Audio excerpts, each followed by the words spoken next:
இப்படி ஒரு கிஃப்டா? லவ் அப்படின்னா ஒரு சின்ன வேர்ட், ஆனா அதுல நிறைய மீனிங் இருக்கு. அது மாதிரி கிஃப்ட்னா அது சோ பீஸ் மாதிரி இருக்கக்கூடாது.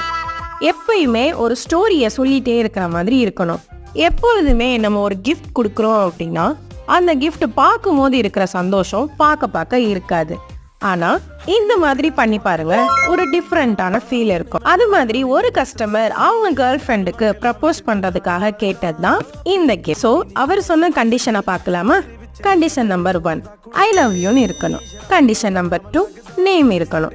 கண்டிஷன் நம்பர் 3 அவங்களுக்கு பெட்ஸ்னா ரொம்ப பிடிக்கும், அதுவும் இருக்கணும். கண்டிஷன் நம்பர் 4 டேபிள் டிஸ்பிளேவா இருக்கணும். கடைசியா கண்டிஷன் நம்பர் 5 பட்ஜெட் ஃப்ரெண்ட்லியா இருக்கணும். ஓகேன்னு நாம சொல்லி ரெடி பண்ணதுதான் இந்த ஆல்பபெட் ஸ்டாண்டிங் கிஃப்ட். இதுல அவங்க சொன்ன எல்லாமே இருக்கு. லைட் செட் பண்ணி பார்த்தா அல்டிமேட்டா இருக்கும். இது மாதிரியான கிஃப்ட நீங்க சொல்லுங்க, நாங்க செய்யறோம்.